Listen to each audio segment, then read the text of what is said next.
तो आप सभी के सामने आज हम टेस्ट करने जा रहे हैं श्रीमद् भगवद गीता किस तरह से हमारे जीवन की समस्याओं को सुलझाती हैं। तो आज लगन चौधरी अपनी एक समस्या अपने मन में सोचकर भगवान से मांग रहे हैं कि मेरी समस्या का हल चाहिए मुझे भगवान। तो ये आंख बंद किए किए ही कोई एक पेज ओपन करेंगे और उस पेज में जो श्लोक आएगा वो इनकी समस्या का हल होगा। तो चलो देखते हैं कौन सा पेज ओपन होता है। चलिए शुरू करते हैं। तो एक बार में ही एक ही मौका मिलेगा, आप पेज ओपन कर सकते हैं।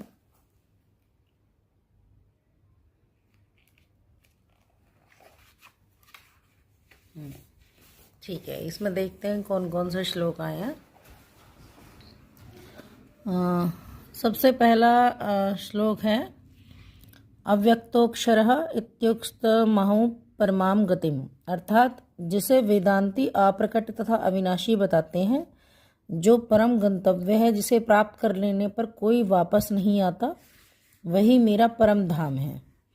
दूसरा है भगवान जो सबसे महान है, अनन्य भक्ति द्वारा ही प्राप्त किए जा सकते हैं। यद्यपि वे अपने धाम में विराजमान रहते हैं तो भी वे सर्वव्यापी हैं और उनमें सब कुछ स्थित है। तो लगन आप अपनी समस्या बताइए क्या थी। मेरी समस्या ये थी, मेरे अंदर मतलब हर साल कभी ना कभी कोई ना कोई बीमारी आ जाती है। वो बीमारी छोटी बड़ी तो होती नहीं है, कभी कभी कुछ छोटी आ जाती है, कभी कभी कुछ ज़्यादा ही बड़ी आती हैं। ठीक है, हर साल होता। और हमारे घर पे भी बहुत संकट सा बना रहता है। ओके। तो उसका निवारण चाहिए था हाँ, आपको। कभी चाचा के यहाँ, कभी हमारे यहाँ, कभी किसी यहाँ, कभी बुआ के यहाँ, कुछ ना कुछ होता रहता है। कुछ ना कुछ होता रहता है। तो क्या लग रहा है जी आपको, ये 2 श्लोक निकले हैं।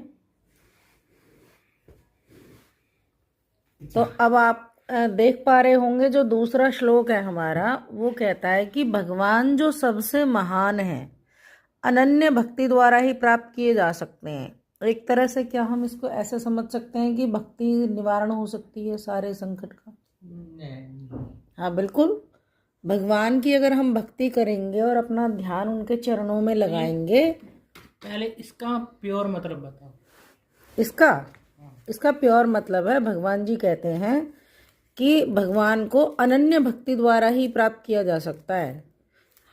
वैसे तो वो अपने परम धाम में रहते हैं, लेकिन जब हम भक्ति करते हैं ना, तो पत्थर की मूर्ति में भी, या जैसे हमारे मंदिर में लड्डू गोपाल जी रखे हैं, तो इनमें भी भगवान प्रकट हो सकते हैं।